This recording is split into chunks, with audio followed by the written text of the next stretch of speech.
This June the 20th picks edition of the MLB Gambling Podcast on the Sports Gambling Podcast Network is brought to you by Underdog. Get up to a $1,000 deposit match when you sign up at underdogfantasy.com. Promo code MLB SGPN.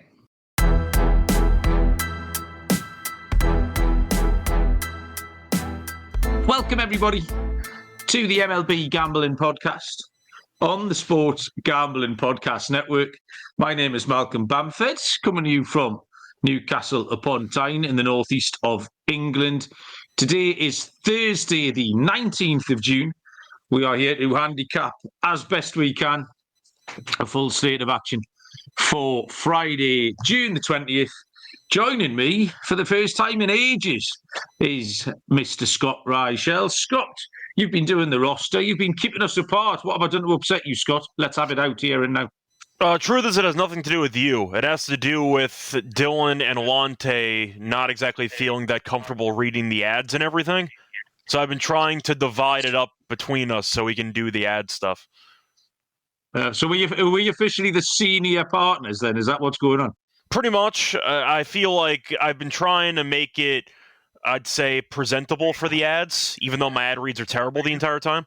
But I don't know. Maybe it just comes down to hosting. I just feel like we've been so accustomed to hosting that it makes sense that one of us do every show. That's why I split it up. Yeah, that's true. I'll tell you what, it's such a treat when you go on someone else's show with Sean O'Ryan and you don't have to host.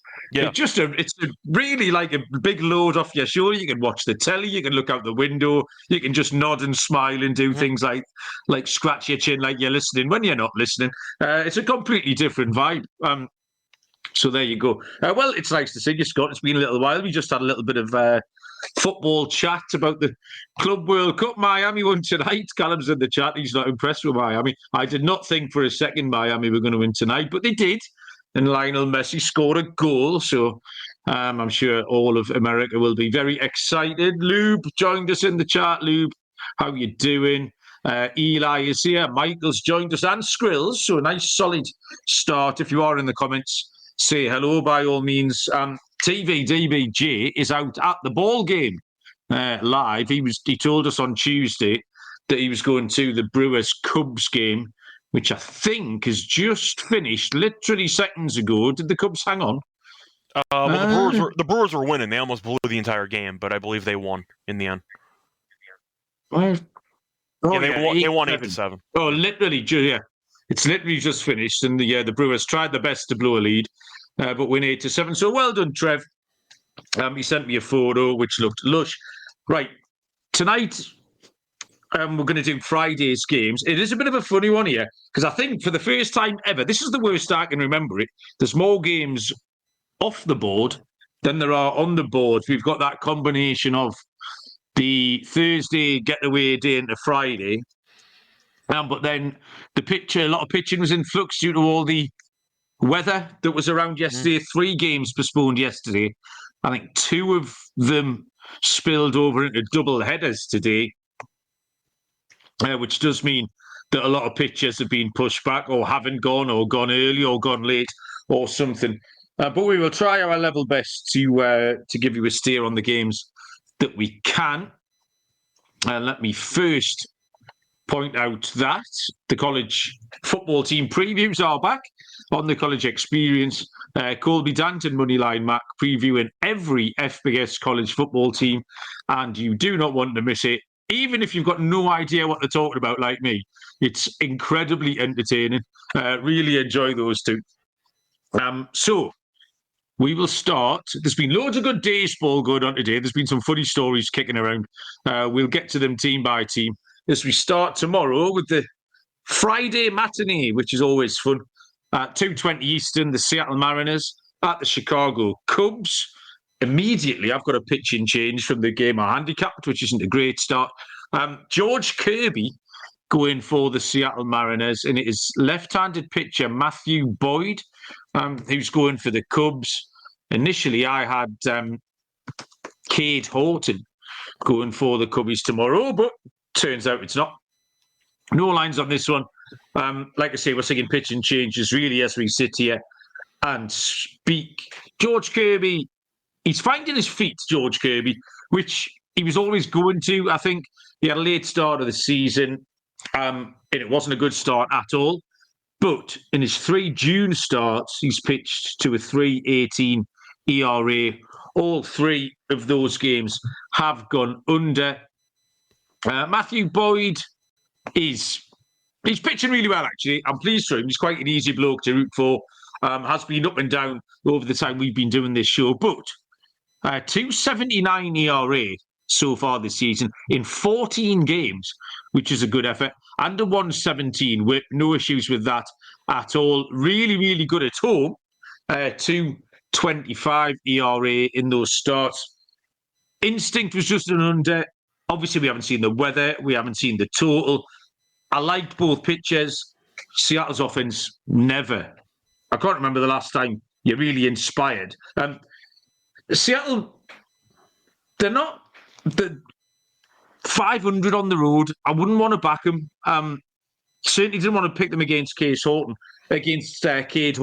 But the presence of Matthew Boyd hasn't particularly inspired me anyway. I think Kirby can keep it locked down, and Boyd should go well. I've taken under, but not too much else on this one, Scott. Yeah, I just like the Cubs in the matchup. I'm curious what the price is going to be. You mentioned Kirby's been fine lately. Not going any distance, though. He had one great start against the Angels where he struck out 14 guys in 7 innings. But besides that, it's 5 innings tops. So even if he does pitch decently, I don't know how long he's going to actually go. Boyd's been good. Cubs are great at home. Remember when Seattle was in first place in the division? Good times. They're 5.5 back now. Houston took over that division again. What else is new? So give me the Cubs in this one, assuming the price isn't too hefty. The lack of depth in the actual Kirby starts is concerning to me. And if he only goes 5, they might have to piece together a couple innings against that Cubs offense with the bullpen, which I'm not exactly thrilled by. So give me the Cubs in this game. Just against lefties, the Mariners are absolutely fine as well. Slightly better against righties, so that's not a big problem. There's going to be a ton of these games, actually. It is worth mentioning bullpen usage and stuff because of the weird, like I say, the weather, the double headers today, pitches being moved around. So it will be worth having a look. What's happened today? Who's available tomorrow? Stuff like that. Next game on the board is a 6:40 Eastern first pitch between the Texas Rangers and the Pittsburgh Pirates. This is one of the games we can handicap fully. Jacob deGrom for the Rangers and Mike Burrows will go for the Pirates. Minus 200 Texas, plus 180 Pittsburgh, with a total, Scott, of 7.5. Yeah, I'm just actually happy we have a game with lines, which is something that's going to be a bit rare for the show. I mean, the Rangers are so bad on the road, but deGrom is better than Burrows. Burrows has actually been going okay, though, recently. Looking at his numbers, he has given up a total of 3 runs in his last 3 starts. So I actually don't mind a first 5 under in this game. I don't trust Pittsburgh's offense at all. That unit stinks. deGrom's been very good. Burrows has been fine. And Texas can't hit on the road. So give me the first 5 under.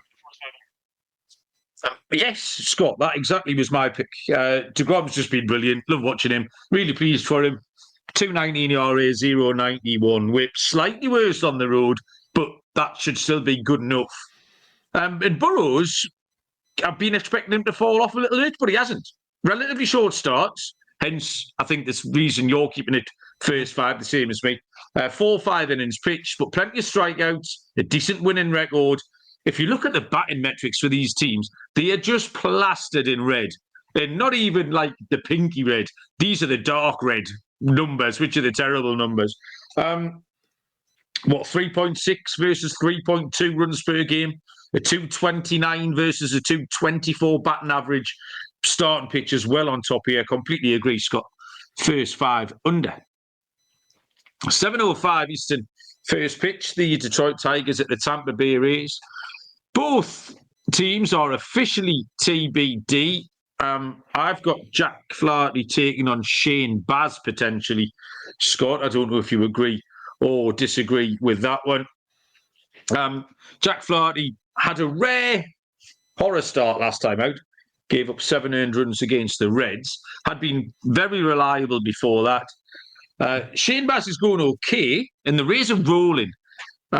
No question about that. The Rays came back from 8-0 down last night. The Orioles completely shit the bed. Didn't take long either. They were down 8 runs and they came back in like 3 innings. It was very, very fast. Yeah. 5.36 ERA in this park in Sacramento for Shane Baz. That is the concern. And that tells me we can get this one to go over. I think with the names Flaherty and Baz, I don't think we'll see a huge total. Possibly an 8.5. But yeah, the Rays are rolling. Baz isn't very good at home. We'll see some runs in this one, Scott. Yeah, I can get behind the over 2, but I'll just go with Tampa in this matchup. I'm wondering if Detroit will blindly be favored because of their record, but Tampa's been the hottest team in the league for about a month, and they've been really good at home. They've just been winning. I don't really understand what happened. They were below 500. They were kind of hovering, and suddenly they just caught fire, and they've been on fire for a month. So give me Tampa in this game. I do think with them being at home, solid home record this season. Detroit's been good on the road as well. But I do think that Tampa might be a bit mispriced still in the market. Give me Tampa at home. They've been great for a month. Good enough for me. Yeah, I agree, actually. I think they will be mispriced.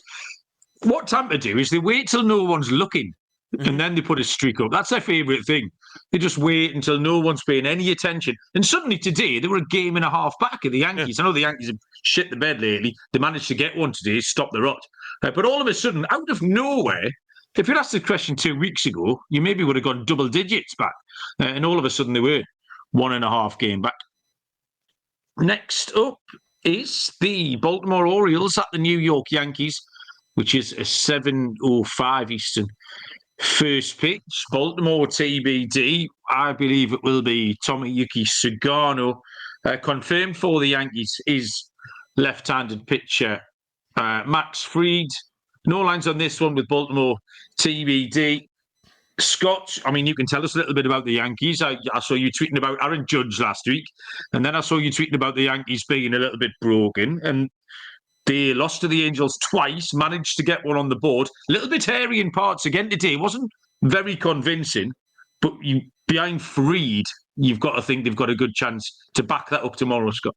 The problem is, even if I do like the Yankees' chances, they're going to be so heavily priced, they're not worth the actual risk. So it's either Yankees run line or you're going with Baltimore, because the Yankees might be laying $2 in this game because you have Fried on the mound, and I can't back this team.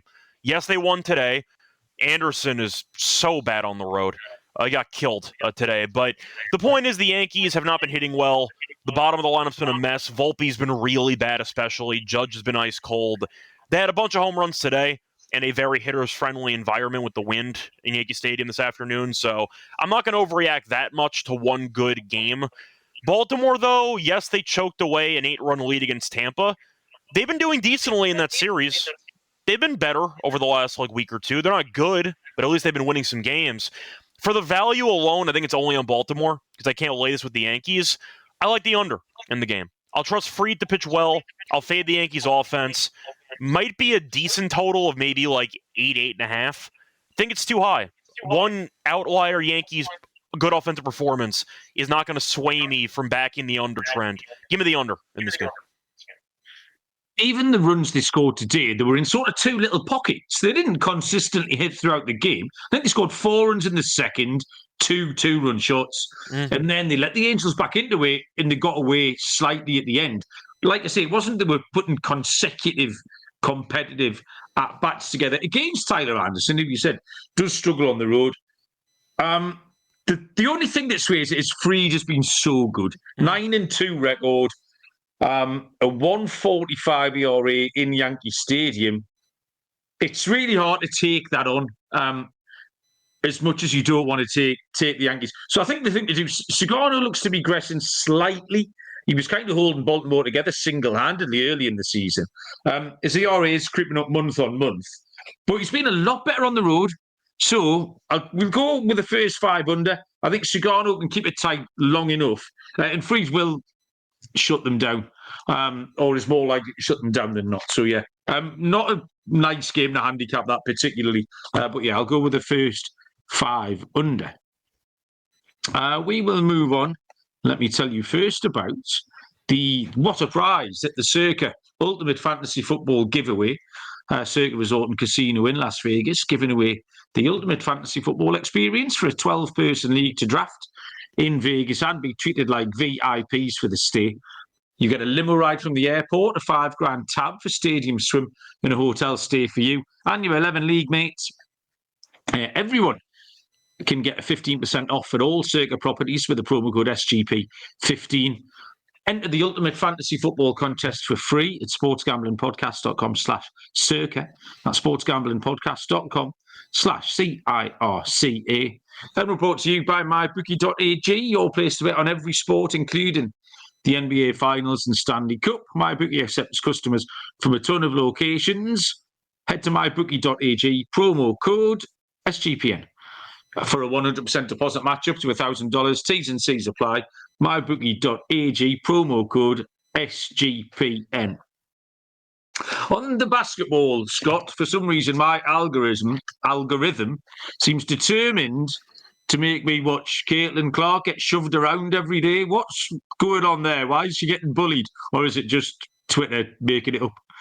Well, there was an incident that happened about a day or two ago where there was a bit of an altercation. I don't really care either way. You can argue it's jealousy-based or just the fact that as the best player in the league or one of the best players in the league, there's always going to be a target on her back with all the hype that she has, etc. So you could argue jealousy or just trying to, rough up the best player, which you see all the time on the pitch in soccer, where you'll try to go for a player, you'll make a slide tackle, something like that. I think it's a mix of both, but I'm not reading too much into it. I don't really care. Okay, I thought it wouldn't be as dramatic as Twitter wanted me to believe. No. It seemed really egregious. Okay. I was often singled out for rough treatment, Scott, due to my overall dynamism and skill on the ball. That's why you're a keeper in soccer, because they didn't trust you. You get a red card. Yeah. You get a red card 20 minutes in every single match. They had to switch I was getting the shit kicked out of me the whole time. Yeah. 7:07 Eastern is the Chicago White Sox at the Toronto Blue Jays. Davis Martin for the White Sox. Toronto TBD. I believe it will be Bowden. Francis going here. Davis Martin on the road has been poor lately. Very occasionally, I feel like backing him. This might be the rare occasion where I don't want the White Sox phase 5, because Martin on the road is a different proposition. Has a 4.62 road ERA. But Bowden Francis is really going through the ringer at the minute. I was high on him at the start of the season. I got tickets on him for the most strikeouts and all sorts of things. He's just lost it. He should get it back. He won't be the first pitcher to go through this kind of dip in form, but he can't get out of the third inning currently without giving up tons of everything. Tons of contact and tons of runs, loads of home runs he gives up. The Blue Jays have only won 4 of his 14 starts. So it does seem wise to just take Francis out of it and to take the Blue Jays win out of it, regardless of how much you want to fade Davis Martin. The thing to do here, the Blue Jays are much more reliable at home than they are anywhere else. I'll take a Blue Jays team total. They can get to Martin, and we can ignore Francis. I think is the best course of action, Scott. Well, I think the last point you made is the point that I'll also agree with ignoring Francis, because he's not pitching in this game. He's on the IL. He's out for a couple weeks. So I don't know who's pitching for Toronto in this game, but all the stats you just mentioned, right out the window. You're not wrong. He's been really bad this year, but he's not pitching in this game. He hurt his shoulder, so he's going to be out. Did he hurt his shoulder though, or is it his pride? Is he on the IL with injured pride? It says right shoulder impingement, which may be that could be a separate phrase for pride. I'm not sure. I got to look up the synonyms on that. But cool. He has not been good either way. But whoever pitches in this game for Toronto, I'm going to be arguably happy about, because Francis has been that bad. So you could argue it's actually an upgrade, no matter who pitches for Toronto in this matchup. Thought about the over potentially in this game, because you mentioned Martin potentially struggling. I don't know what Toronto's going to do, but I'm not sold on their pitching options either. So I forgot who they used earlier in the year. They used Easton. Didn't they use Easton for a bit? Toronto? Yeah. Oh, I can't remember. I know Eric Lauer's come back in and he's kind of filled a little hole. He's been going okay. Actually, I can't even say Easton's going to get called up because he's also injured. He's on the minor league injury list, so they can't call up Lucas again, who I thought maybe would get the start, but he's also injured. So, yeah, I don't know who's pitching for Toronto, but give me the over in this game. Fair enough. Next, 7:10 Eastern first pitch. This is a pitching change as well. Holy shit. Atlanta Braves at Miami Marlins. Atlanta, TBD. I thought it was Bryce Elder. Miami had confirmed, or I had handicapped, Yuri Perez for Miami. And I am now seeing Jansen Junk. So Elder versus Junk, Scott, no lines. I mean, give us a clue. Yeah, so Junk has been mostly a long reliever, and with the injuries, they've kind of had to find some purpose for him when it comes to starting occasionally. I think he's okay. I don't think he's great by any means. Perez hasn't pitched much this season. He's been okay too. Junk, though, has been quite good, or at least he was in his last outing. 5 2/3, 2 hits, no runs. He technically has not started a single game yet this season, so he was a long relief, I guess, opener for him in his last outing. Perez might start, so we'll see what happens here. But for this matchup, Atlanta's looked pretty good over the past few days, beating the Mets a couple of times, so we'll see how they look. But the Braves, we know, are much better at home than on the road. They're going to be laying a big number, and I don't want to lay it with Atlanta, so I guess it's Miami or pass, because laying this with Atlanta on the road is kind of like laying it with Texas on the road. I'd rather not do that, so just give me the home team getting a lot of plus money. Yeah, you're right. You can't do it because they're going to be about minus 170 here. And they're 12 and 24 on the road. You can't make money taking prices like that. They have won a couple of games, but Atlanta currently inspire no strong feelings in me at all. Mm-hmm. Bryce Elder's up and down. He's really hard to pin down to what you expect from him. I don't want anything to do with Atlanta. Now, I did fancy Yuri Perez. My pick was going to be Miami. And Jansen Junk hasn't really put me off. I think the only thing with Miami at the minute is they've had quite a nice run of fixtures. They've had a nice schedule. They had the Rockies. They had the Pirates. They had the Nationals lately, who we'll get on to slightly in a minute. But they can only be twos in front of them as well. I think I agree with you. It's Miami or pass, because I don't want to get involved with Atlanta at that price here. So we'll have a little pizza bet on Miami. Next up we've got some lines on this one.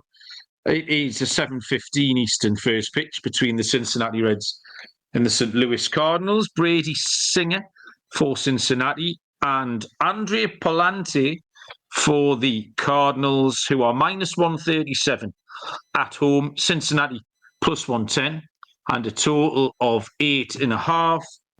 Brady Singer has been really steady lately.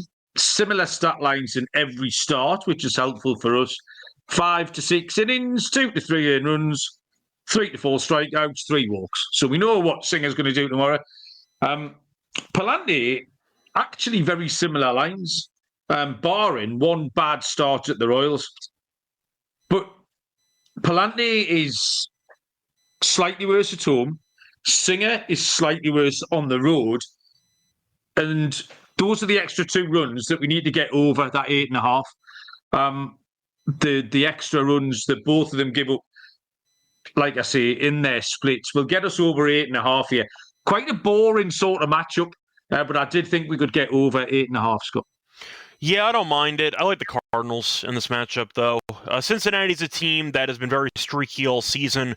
They'll win 5 in a row. They'll lose 5 in a row. They'll finish somewhere around 500, and that's kind of where they're headed. But they've been good lately. Got destroyed today. Martinez had nothing, and Minnesota torched them in the first 3 innings. That game was over quickly. Cardinals, that were great at home. Talked about it all season. You mentioned Pallante and Singer have been kind of similar so far this season. I'll back the really good home team. They're 22 and 14. Cincinnati's only 19 and 19 on the road. I think 135 is affordable, but maybe I'm also picking the Reds to regress again, because every time they play well for a week, they're terrible the next week, and it kind of just balances back and forth. Give me the Cardinals at minus 135. The White Sox first 5 hit again today against the Cardinals. One of our system plays. Next up, 7:15 Eastern. between the New York Mets and the Philadelphia Phillies. Mets officially TBD. Tyler McGill, I believe, will go for the Mets. For Phillies, Zach Wheeler is confirmed. No lines yet on this one. Scott, Wheeler, tricky to take on at home. Yeah, I'm going to go with the Phillies. It's tough to know what the price, because we don't know who's pitching for the Mets in this game, but the Mets are 16 games over 500. They're one under on the road. They are really good in Citi Field and bad everywhere else. So I'm not interested in backing the Mets in this one. Phillies are a good home team, 24-13. Wheeler, we know, has been insane this season. 7-2, 2.76 ERA. Been very good lately. Had one bad outing against the Braves. Besides that, though, he's been consistently sharp. And the Mets, we'll see how they do in the game tonight, but it has been a really ugly series for them in Atlanta, which in hindsight makes sense because they're really bad on the road. But they've right now lost 5 straight, maybe 6 after tonight. So based on how they've been performing lately and the road numbers, no interest in the Mets. Give me the Phillies with Wheeler. I don't mind the -1.5 maybe, depending on price, but I like Wheeler in this game. Yeah, I think you have to. I've took the Mets team total under, actually, just because I think Wheeler can lock them down. We saw the Mets shut out again. They are in a bit of a funk. Absolutely. And they're just bang average on the road. Tyler McGill is kind of reliably average. It's 3.95 ERA, 136 whip. They are solid indicators of where he is. He doesn't vary very far. There's no gross splits, anything like that. But say average on the road, below average in the last 10. Wheeler's record speaks for itself. He's even better at home, and I think he can shut them down. So New York Mets team total under would be my play there. Underdog Pick'em going along for the NBA Finals with their extender bonus. Hop in game 1, and the longer the series goes, the bigger the bonus. Sign up with our code MLB SGPN to claim a special pick and first-time deposit offer up to $1,000 in bonus credits. UnderdogFantasy.com, promo code MLB SGPN. And you've heard us talk about Rhythm before. They just dropped a game-changing feature called Power Trends, which are AI-detected patterns where Rhythm's model has consistently won and has a high ROI. Power Trends are updated daily and exclusive to Rhythm. No touts, no noise, just clean data-backed bets. Download the Rhythm app, check out Power Trends and start betting smarter. Get your 7-day free trial at sportsgamblingpodcast.com/rhythm. 8:10 Eastern first pitch between the Milwaukee Brewers and the Minnesota Twins. Jacob Misiorowski will go for the Brewers. For the Twins, it will be Joe Ryan. Well, -175, +138 the Brewers. Total, Scott, at 8. Myself and Lonte. Oh, in fact, this might have been my solo show the other day. I did a very, very rare solo show. And I'll tell you what, I did well. It might have been, I needed it, I think, just to break my little bad run. I've done all right this week. My solo show, 9-2, maybe, something like that. Did handicap Misiorowski on that one because that was the picture Trev was hoping to see when he went out to the Cubs game tonight. But lots of things have changed since then. And he's going to pitch on Friday, making his second start. Tons of upside. Did walk 4 batters on his debut, so we'll have to watch that. Joe Ryan has been very good, very steady. 2.93 ERA in a 0.9 whip. There was some runs early in the Twins game tonight and the Brewers games. Both bats were going. But I think we get a little bit of a pitching duel here. I look forward to watching Misiorowski when I can. Joe Ryan's hard to pick holes in. I mean, if you wanted me to pick a side here, I would have to pick the Brewers. I think Minnesota are too short. We do like getting a rookie pitcher before the books catch up to him. So +138 is a fair price. But I think we'll go with the first 5 under, Scott. Yeah, I agree. I think that it's a situation where Minnesota should be favored in the game. Milwaukee's not good on the road. But 175, that's too much. They won today. Yeah. Congratulations. They had lost 6 straight before that. So I'm not backing a team that's 1-6 in their last 7 laying 175. That's just not going to happen. If you want to go for Ryan in the first 5, maybe. But Milwaukee, I think, can hang in there. We saw them win today against Chicago in Wrigley. They can win road games, in theory. I think it's a massive price. I see Milwaukee available right now at like plus 140, plus 145. It feels like a very generous price. Yes, you could argue that the Twins should win this game. I'm tired of having faith in the Twins to do anything. So I'll go with Milwaukee at a pretty decent plus money price. Fair enough. Team ride on the Brewers. Daniel Berry has joined us. Daniel, welcome along. Nice to have you. 8:40 Eastern first pitch. The Arizona Diamondbacks at the Colorado Rockies, where Zach Gallen takes the ball for the Snakes. Left-handed pitcher Austin Gomber for the Rockies. Plus 138 Colorado. Minus 175 the D-backs. Total Scott of 11. Rockies were the best team in baseball until about 90 minutes ago. And now they're shit again. What are you telling us? They had the game in the bag too, and then Wood hit the walk-off in extras. Yeah, they had it. I know. They were right there for the 4-game sweep. Unfortunately, it didn't work out. But either way, congrats to the Nationals for snapping their losing streak. I'm proud of you. You did not get swept at home by the Rockies. For this matchup, I mean, Gallen's been terrible the entire season. Gomber's made one start. He was really good. He went no distance at all. So I don't know if that actually means anything, but I mean, he was good for one outing. That counts. It was a road start, so we'll see how he does in course for this one. Over in this game. Like, I think Colorado can do some damage against Gallen. I think Gallen can do some damage. Or I think the Arizona offense can do some damage against Gomber as well. Maybe Rockies team total over if you want to fade Gallen, but Arizona's been hitting. They scored 9 runs today. Good enough for me. Give me the over in the game. See, I went the other way here, Scott, because Gallen is unbackable, and I started handicapping this the way you have. Gallen is unbackable currently, and I'm not backing the Diamondbacks outright here, but he's been really good. I mean, really, really good in Coors Field in his career, like weirdly good. Quite a large sample as well. 7 starts, 2.79 ERA, and 50 strikeouts, by the way, in 7 starts. What's that? 7.14 Ks per game. So a Gallen strikeout prop might get you in the queue to pick up some money. Austin Gomber, it is hard because you see the name and you kind of want to fade him. That's what we've done for years. But he did pitch all right, 5 scoreless against Atlanta. So I'm going to risk a little under here. I wanted to take Colorado on this little hot streak that they've been on. But Gallen scores numbers put me off. So I'm going to take an under 11. So we'll be on opposite sides of this one. Gallen will have to outperform what he's been doing recently. 9:38 Eastern first pitch. The Houston Astros at the LA Angels. Houston, TBD, I believe it will be Hunter Brown. The Angels throw left-handed pitcher Yusei Kikuchi. We have no lines on this one. This just looks like a dead under instinctively, and when you get into the numbers, Hunter Brown's been absolutely dealing. The Astros have been very good. 188 ERA with a 0.93 whip for Brown. But Kikuchi at home is rocking his 1.05 ERA in 5 starts. I didn't really want to fade in the Angels. They've been a lot more competitive lately. Bit of a travel spot, not ideal. They'll be on the plane now, though. They'll be all right.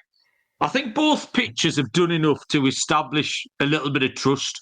So I'm going to take a first 5 under. I just wanted to keep it to these 2 pitchers, going at it for a little while. It might be 1-1, and then someone can get away later on. But I'll take a first 5 under, Astros Angels. Yeah, I can get behind that. I think I would go with the Astros instead. I said before, Seattle was winning the division a while back. Now they're 5.5 back. It's just Houston just keeps winning. Houston has won, 7 of the last 8. They've been great. They scored 11-plus runs in 2 straight. I do think that they're in a good spot to keep it rolling here. The Angels did decently against the Yankees over the last few days. I don't think they really did anything. The Yankees just invented ways to lose games. They couldn't score for about 2 games. They had some opportunities that they blew yesterday as well. They were inventing ways to hand games over to the Angels. I don't think they actually did anything that was impressive the entire weekend. Or the last few days. So I don't think the Angels are any good. Give me Houston, who's been surging. I think it's going to be a good number for them. They've seen Kikuchi before. People forget he actually pitched for Houston last year. They have a scouting report. on the guy. That counts for something. I'll go with the Astros in this game. 9:40 Eastern first pitch. The Kansas City Royals at the San Diego Padres. For the Royals, it will be Michael Lorenzen, who is confirmed. Padres TBD. I have got Nick Pivetta going for the Friars. No odds, Scott. Lorenzen v. Pivetta? Yeah, I'm not the biggest Lorenzen guy. I'm not the biggest Pivetta guy either, so I'm kind of stuck in no man's land. But the one thing I do know, this Royals offense, really not good. Really, really not good. And San Diego, we know, has been a lot better at home than on the road this season. Pivetta, I think, should go fine. The question is, can the Royals do anything offensively in this game? Probably not, because they usually don't. So I'm on San Diego, but I guess I'm on the potentially the under. But Lorenzen does scare me because he does let a lot of base runners and on base, which can be problematic. So I like San Diego, but I'm curious what the line's going to be for this one. It might be a wait and see, because I want to see how big of a favorite San Diego actually is, and I need that information before I make a pick. That was exactly my angle, Scott. I wanted the Padres. Lorenzen's been a little bit better lately, but he hasn't faced much opposition, and his road numbers are a mess. 5.94 ERA. I've been struggling to get Pivetta right, but at home is the place to bet him. The Royals have won 2 in a row, but they're still not in great form, and the Padres are very good at home, 21-12. So yeah, this is a perfect spot to back San Diego. If you can get 150 on them, I'd be happy to take that. 10:05 Eastern first pitch. Cleveland Guardians at the Athletics. Tanner Bybee for Cleveland. The A's are TBD. Believe it to be Jeffrey Springs. Tanner Bybee, very steady Eddie. 3.36 ERA. 116 whip, but he is nearly 2.5 runs per game better at home. 3 and 4 on the road with a 4.84 ERA, and he's given up 11 home runs in 8 starts. So you might want to be looking at an Athletic for our dinger prop in a little while. Springs, fairly comfortable as well. 6 innings, 2 or 3 earned runs in most of his starts. But his splits are the key. 5.51 home ERA. It just smells like runs off both pitches. Cleveland hitting a little bit better lately. Had some nice wins on Cleveland this week at some good prices. I'll take an over, Scott. Yeah, that's my entire handicap. I like the over in the game. You're looking at both pitchers allowing a combined 26 home runs, and it's in Sacramento, where every ball is a home run, and the wind's blowing out in this game at double-digit miles per hour. This might be a very entertaining game. We've seen the A's give up 11-plus runs to Houston the last 2 days. We'll see how they do in the game tonight, but I don't trust either pitcher. Bybee's been fine, but he's allowed 14 home runs this year. So the home runs tend to be solo shots, but that's a lot of potential long balls, and that's going to be a problematic for the under in this matchup. I'm on the over. I see runs in this game. Yeah, there's a lot of potential long balls, Scott. You're absolutely right. The penultimate game on the show is what time's this? I've lost my page. Cowboy time, 10:10 Eastern first pitch. The Washington Nationals at the LA Dodgers. 2 left-handed pitchers going in. Mackenzie Gore for Washington and Clayton Kershaw for the Dodgers. The Dodgers are $2 favourites here. Washington plus 160. Total is 8.5. I don't often recommend a $2 favourite, Scott, but this is like finding money in the street, isn't it? It feels that way because, Gore's fine, but they have been terrible. They lost the home series to the Rockies. Why would I pick them to do anything in the series? Well, they lost. Did they lose 10 in a row before tonight? I thought it was 11. I don't remember if it was 10 or 11, but it was bad. And that was the Marlins, Pirates, and Rockies. It wasn't it wasn't the Mets and the Padres and the Cubs or whatever. So I don't really care for who's pitching Washington. The manager tried his level best to. I think he was trying to get sacked or assumed he was getting sacked because he went a bit mental the other day and blamed the players for everything effectively. Whilst also, I think he was trying to protect the coaches, but he basically admitted the coaches did nothing. I just think he panicked in front of the cameras. His entire speech was reckless and a little bit stupid. Yeah, bit of a mess. Washington. Clayton Kershaw has a 2.16 June ERA. The correct score here is going to be the Dodgers 7, the Nationals 1. I actually had an alt run line written down because I thought there'd be $3 favourites. So we can just take a good old-fashioned run line. But yeah, you could ladder this one up. I'll take the Dodgers, Scott. Yeah, I'm with you. I have nothing else to add. You all right? So I didn't know if you had any more to add. No, I looked it up though. It was 11 straight for the Nationals, but yeah, I do want to backtrack a second. You said 10-10 is Cowboy time. What does that mean? Yes, I'm not 100% sure why. I'll be honest with you. It's just something. I'll try and find out. I think it's got something to do with a theme tune on a cowboy program, like a Western type thing. Me mum will know. I'll message me mum when we get off, but I've always said, I must have said it on this show a gazillion times, and no one's ever picked me up on it. But 10-10 is cowboy time, and I'm not sure. It's like 2:30's like going to the dentist time. 10-10's cowboy time, and I'm not sure why. But I'll get back to you, Scott. I will.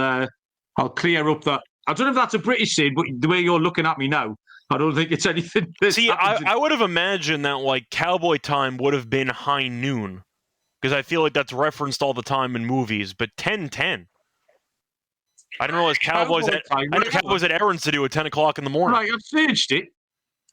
Cowboy time refers to the informal way of keeping time in some ranching and cowboy cultures, where events are often scheduled for 10-10.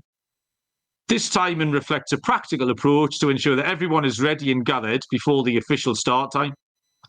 Okay, so it's actually quite it is something from your country, and it seems quite sensible, actually. I just had in my head that I don't know why my mother would be aware of that, but my mother said it to me for 40-odd years. So yeah, cowboy time will forever remain 10-10, Scott. So in other words, it was set up because nobody knew what time it was, and they just said, you know what, we're going to create extra leeway so people can actually show up. That's kind of what happened? Okay, cool. And the Dodgers stick by it by teeing off every night at 10-10. All right. 5 minutes after cowboy time, the Boston Red Sox will take on the San Francisco Giants. It is Hunter Dobbins for the Red Sox and Hayden Birdsong for the Giants. We've got some lines on this. We can finish with a winner. Plus 100 for the Red Sox. Minus 125, the Giants. Total, Scott, 7.5. Yeah, I'm going to go with the Giants in this matchup. Birdsong's been better than Dobbins. You could argue that both pitchers have been fine so far, but the issue with Boston is they had one solid... they won a series and they ended up sweeping the Yankees. They won the first game against Seattle 2-0. But there is one common theme. This team can't score. They demoted Campbell, who has been terrible for months. They lost Devers because they traded him away. But the Red Sox have scored less than 5 runs in, 8 straight games? 2, 3, 4, 5, 6, 7. 8 straight games with less than 5 runs. They can't score. So I'll go with the Giants in this game because they've been good at home, but I like the under because I don't trust either offense to do anything. So give me the under in this matchup and give me the Giants. Yeah, I took the under. I wasn't brave enough to take the Giants behind Birdsong. Just to run a little bit of a slump. The Giants recently lost 4 in a row, I think. And, just not too sure. And I like Dobbins. Back-to-back starts against the Yankees were good. The Giants are 29-22 to the under against righties. So, yeah, lack of runs on both. It just felt fairly apparent to me. I like the 7.5. I like the extra half a run. And I'll take the under there. Justin has joined us. Justin Googled Cowboy time and got the same answer as me. So welcome along, Justin. Nice to have you in the live chat with us. Scott, we tried our best there to get through 15 games. I mean, there's not much to choose from. If you got a lock and a dog for us, you're going to steal my dog as well, you bastard. But anyway, go on. Let's see if you do it. I'm going to do my best, but I got to figure out which one I want to go with here because thought about the Dodgers because the Nationals are a fake team. Yeah, you know what? I think I'll go with something that that I don't know if we have an official line on it, but I still like it. Give me the first 5 under in that Rangers and Pirates game. It should be at 4. I got to find something. I would have given out a line that didn't exist and just told you I like this team to do this, but I don't have lines, so it's not worth my time. Give me the first 5 under in that Rangers game, though. They've been really bad on the road offensively. DeGrom's been very good. Both teams, though, can hit. And believe it or not, Burrow's been pretty good recently. So give me the under in the first 5 as my lock. For my dog, which option do I want to go with? Because for stealing, it's definitely going to be Milwaukee. But do I want to let you have Milwaukee or not? Correct. That's the question. Do I want to let you have Milwaukee? Do I feel generous today? Do I feel generous? Justin's egging you on to steal my pick, if that makes any difference. Yeah, that does help a little bit, but I will point out, though, a line was actually just posted on Miami, if you wanted to go that way. Atlanta's only minus 144. They're actually not 170. They're only 144 for that matchup. Yeah, you know what? I think I'm just going to go with something a bit different because I'm feeling generous. I'll let you have a play. I'm going to go with the... let me actually just see what the Dodgers run line is real quick because that actually, in theory, could be even money. Is that even money? Plus 105. Give me Dodgers minus 1.5, plus 105. Okay. So in a roundabout way, you did steal me because I was going to take the Dodgers run line. But I think you were going to take them if I ended up not taking Milwaukee, so it worked itself out. No, I was going to lock them up. That's how confident I was. All right. I will take the Brewers, though, at plus 138. I tried to do you a favor, and I screwed you over anyway, so it's fine. For leaving me that one. Right. There's no lines on this, but I'm going to lock up the Blue Jays team total. They're good at home, and I don't really want anything to do with Davis Martin on the road. So I think the Blue Jays can score a few runs. Scott, have you got a home run pick for us? Yeah, so I am going to go back to that A's game against the Guardians because that could be a great same-game parlay of 4 home runs if you pick the right guys because, damn, both pitchers give up a ton. Yeah, do I want to fade Bybee or do I want to fade Springs? Let me just see Springs' last couple of starts for home runs. Yeah, he gives up basically one every single outing. Bybee has not been much better, but I want to just look up the numbers here because I like, of course, Jose Ramirez, but a lot of the home runs I feel like comes from the left side and Springs the lefty. So I might go for something a bit different here. Let me just quickly see what Santana's numbers are from the right side so far this season. He only has 1 home run from the right side, so that's a pass. Who the hell's in the Guardians lineup that I feel good about for this team? All right, you know what? I'll go for a guy who's been really, really bad this season, but he's known historically for being very good against lefties. Give me Lane Thomas, because why not? You forgot he was still in the league. Give me Lane Thomas at a home run in this game against the A's. Lane Thomas, going back about 12 months ago, he's been absolutely terrible, but he used to be very good against lefties. Good enough for me. I'll take a swing. Well, I'm going to have to stay. I'll stay in the same game, but I'm going to go on the other side. Like I said, Tanner Bybee has given up 11 home runs in 8 starts. So we've got to go with Brent Rooker, haven't we? Little bit straight down the middle. Yeah, Brent Rooker. We don't have to be too clever. We'll take him to hit one out there tomorrow. Scott, well done. Wasn't the most ideal card for us to handicap, but we got it done. Is there anything you want to tell the people about before we let them go? Not really. I know Adam will be back on the prop show tomorrow, so check out the prop show Friday morning, and then I'll be back on later the afternoon to get into the Saturday games. Besides that, though, nothing else to add. Fun show, even though we missed the lines on about 70% of the games. Excellent. If you are in any way interested in the Premier League Gambling Podcast, we'll be starting in about 90 seconds over on the Premier League Gambling Podcast YouTube channel. We'll keep talking the FIFA Club World Cup amongst the Premier League opening day fixtures, etc.